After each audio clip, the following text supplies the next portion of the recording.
ದೆಹಲಿ ಮದ್ಯ ನೀತಿ ಹಗರಣದಲ್ಲಿ ಅರವಿಂದ್ ಕೇಜ್ರಿವಾಲ್ ಮತ್ತು ಮನೀಶ್ ಸಿಸೋಡಿಯಾ ಅವರನ್ನು ದೆಹಲಿ ಕೋರ್ಟ್ ಖುಲಾಸೆಗೊಳಿಸಿ ಬಿಡುಗಡೆ ಮಾಡಿರುವುದು ಸಂತೋಷದ ಸಂಗತಿ ಎಂದು ಆಮ್ ಆದ್ಮಿ ಪಾರ್ಟಿ ಜಿಲ್ಲಾ ಮಾಧ್ಯಮ ಸಂಚಾಲಕರಾದ ಡಾಕ್ಟರ್ ಸುಂದರಗೌಡ ತಿಳಿಸಿದರು.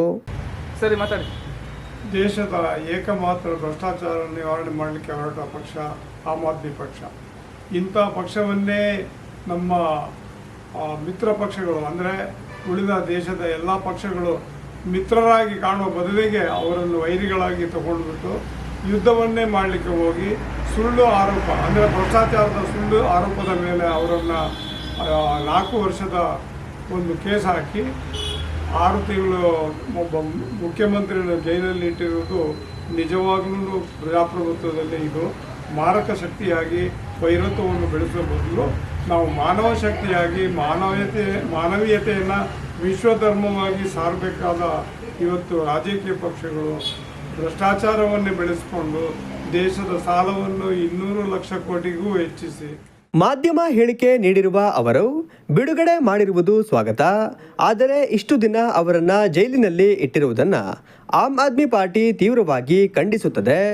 ಏನೂ ತಪ್ಪು ಮಾಡದೇ ಇರುವ ಕೇಜ್ರಿವಾಲ್ ಅವರನ್ನು ಇಲ್ಲಸಲ್ಲದ ಕೇಸ್ ಹಾಕಿ ಬಂಧಿಸಿರುವುದನ್ನು ತೀವ್ರವಾಗಿ ಖಂಡಿಸುತ್ತೇವೆ ಎಂದರು.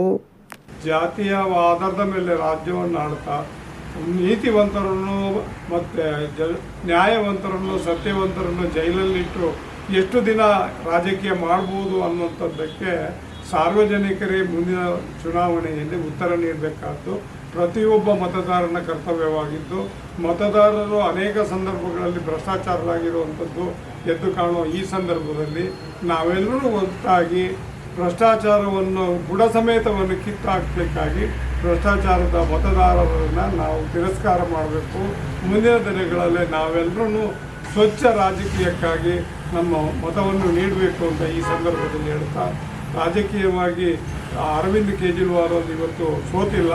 ಅವರು ನಿಜವಾಗಲೂ ಸತ್ಯ ಹರಿಚಂದ್ರನಷ್ಟೇ ಶುದ್ಧವಾಗಿ ಮುಂದಿನ ರಾಜಕೀಯದಲ್ಲಿ ಒಂದು ಶಕ್ತಿಯಾಗಿ ಬೆಳೀತಾರೆ ಅನ್ನೋಂಥದ್ದು ನನ್ನ ಆಸೆ.